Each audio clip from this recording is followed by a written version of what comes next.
I'm Rebecca Fryer with Kingstonist News. Here's what's making headlines today, September 12th, 2022. Nappanee OPP needs your help locating a suspect who was wanted for attacking two people with a hammer in Nappanee on September 4th. Police say the victims contacted police around 3:30 a.m. telling dispatch that the man had fled on a white bicycle and was wearing a blue hoodie. As a result of their investigation, police believe they have identified the suspect as 43-year-old Joseph Raymond James Badur of Nappanee, and a warrant has been issued for his arrest. Badur is described as 6 feet 1 inches tall, 165 pounds, with short blonde hair, blue eyes, and an unshaven face. If you think you've seen him, police ask you to contact 911 immediately and not to approach Badur. Alternatively, anonymous tips can be made to Crime Stoppers by calling or texting 1-800-222-TIPS or by going online to ontariocrimestoppers.ca. Effective today, Kingston Health Sciences Centre is cautiously easing some pandemic control measures, including no longer asking visitors for proof of COVID-19 vaccinations or requiring them to perform rapid antigen tests if they're unvaccinated.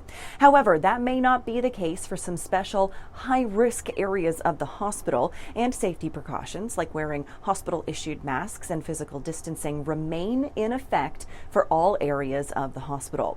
Admitted patients can have up to 3 registered visitors, but only 2 are allowed at the bedside at a time. For more on these changes, check out Kingstonist.com.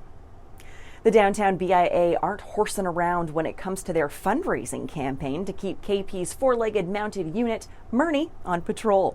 According to the city, the annual cost of housing and caring for Kingston police horse Murney is approximately $37,000. Since the start of 2021, the Kingston community has donated more than $43,000 to help pay for Murney's expenses over the past 2 years. But now, unfortunately, that money has run out, and they're looking to raise an additional $32,000 to cover the horse's expenses until the end of 2022.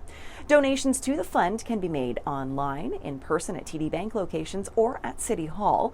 You can read more about this fundraising campaign right now at Kingstonist.com. Métis artist Tracy May Chambers was in Kingston last week, creating a one-of-a-kind art installation in the trees on St. Lawrence College Kingston campus. The installation is part of a multinational exhibit entitled #Hope and Healing Canada, Hope and Healing USA, and aims to raise awareness about the National Day of Truth and Reconciliation coming up on September 30th, and to address the subjects of decolonization and storytelling. Chambers has created over 100 of these installations from Vancouver Island to Halifax using the same hoops and red rope, weaving complex designs in the natural structures of the branches of the local trees. To read more about the project, her message, and the symbolism behind the color of the string, check out Kingstonist.com. The City of Kingston has officially launched the Kingston and Area Community Training Farm Project at Centre 70 Arena. The project will see participants take care of an already meticulously plotted organic market garden that will yield a bunch of different vegetable crops. The program is facilitated by the City of Kingston and managed by Loving Spoonful, with funds coming from the Ontario Skills Development Fund. You can check out our website for links and more details on how you can get involved or to donate.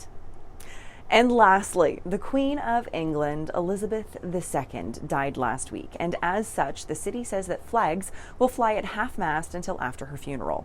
The Queen made a number of visits to the first capital of Canada during her reign, including in 1976 for the Olympic Games, and her last visit was back in 1984 as part of the bicentennial celebrations for Ontario. For more on these stories and other headlines, or to submit your own news, visit Kingstonist.com and become a subscriber today. I'm Rebecca Fryer. Have a great one, Kingston.